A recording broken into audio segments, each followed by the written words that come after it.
sallallahu alaihi wasallam gave a glad tidings of paradise under a mother's feet. Common people think that merely respecting the mothers will take them to paradise. Yes, that is also implied.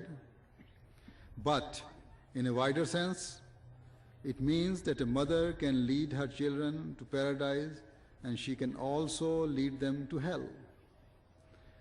That is something for mothers to worry about, and they should pay attention to it. The mothers can show their children paradise in this world and help them acquire it in the hereafter. An incident is mentioned that once there was a notorious robber and murderer who had terrorized a whole region. He had murdered many people. The police and government officials could not arrest him. The Almighty Allah sometimes leaves such people on a loose lead. At last, he was arrested. He was proven guilty of all the murder and other crimes. After going through all the appeals, it was decided that a person who had destroyed the peace of the society, had made many women widows and many children orphans, deserved no mercy and should be hanged to death. On the appointed day, as he was being taken to the gallows, he was asked if he had a last wish. He wished that his mother was brought to see him, with no one else close by. When the mother arrived, he said to her, "Oh, Mommy, I am going to die, and my last wish is that I should kiss your tongue." The mother stuck her tongue out, and the vicious man bit her tongue into 2 pieces. The mother screamed, and people rushed to that place, and cursed the man, saying, "O savage, you have committed atrocities all your life. Now that you are about to be hanged, instead of fearing God and seeking forgiveness for your sins, you have deprived your mother of her tongue." The criminal replied that it was because of his realization of lifelong wickedness that he bit his mother's tongue. He said, "When I was young, I used to commit petty thefts, got caught and was beaten up. My mother used to defend me and encourage me. By and by, I was spurred on to bigger thefts, then robberies, and then to murders. Had my mother reformed me from the very beginning, brought me up properly, and apprised me of good and evil, I would not have committed such serious crimes and would not have mounted the gallows today and be hell-bound. Therefore, as I am going to be punished for my sins, I am punishing my mother's tongue that encouraged me onto evil instead of good." So you see, the mother under whose feet we are told of paradise became a source of hell for her son. Remember, good upbringing by a mother not only guarantees her child the paradise in the hereafter, but also makes his life heavenly in this world. Remember always that Ahmadi women have a very high status. They have to raise children who will set high standards of morality. They have to produce servants of Ahmadiyyat. They have to produce children who will build the nation and the country. The future of the nation and the country is in your hands. Therefore, bring up your children according to such high standards that the others should learn the art of bringing up children from you.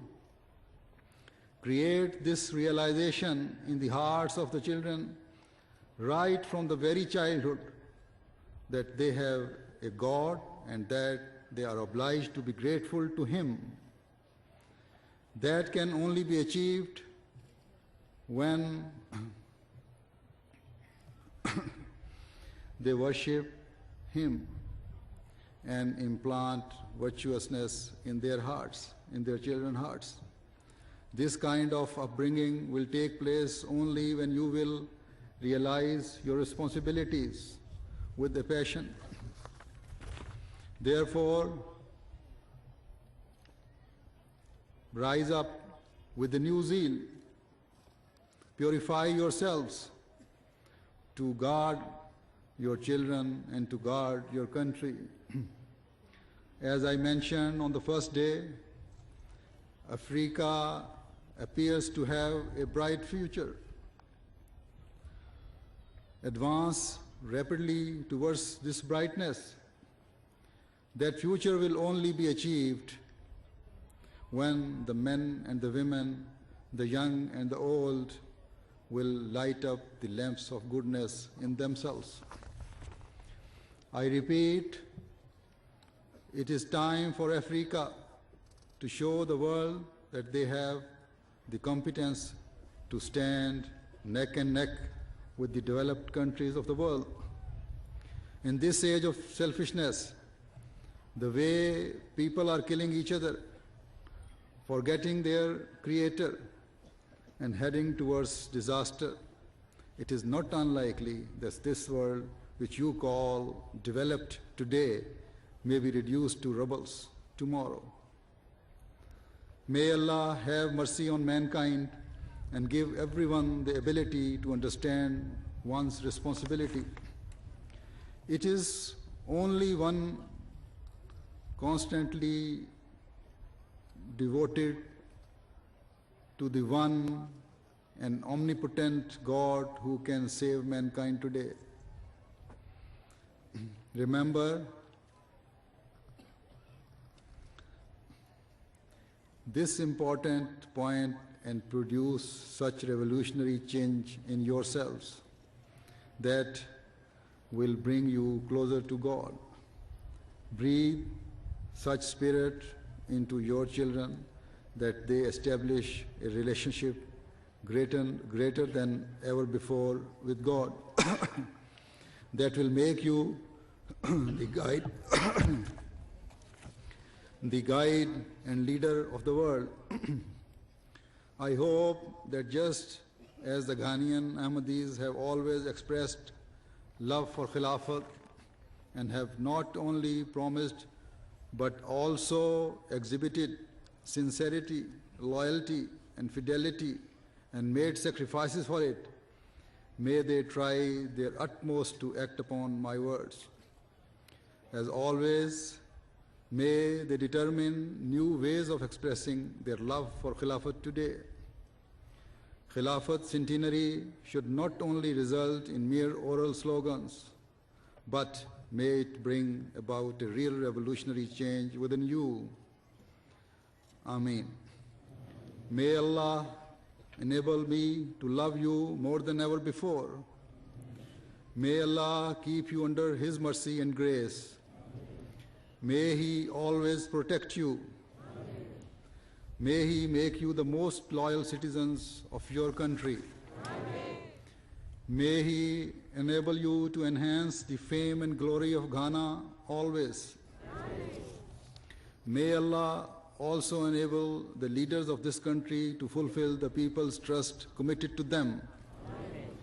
May Allah enable them to rise above their personal vested interest when planning for the betterment of the country. May Allah continue to provide Ghana with leadership that has the progress of the country as its sole object. May we see Ghana among the topmost countries in the world. Amen. May Ahmadis excel others in contributing to the progress of the country. Amen. May Allah take you back to your home safely. Amen. May He take those who have come from other countries safely to their respective countries and homes. May all the participants in this Jalsa merit the prayers of the Promised Messiah alayhi salam for such participants. Ameen.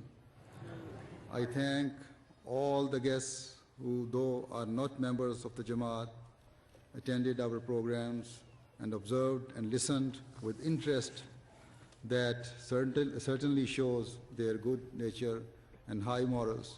May Allah reward them for that. Ameen. May Allah bless us all. Ameen.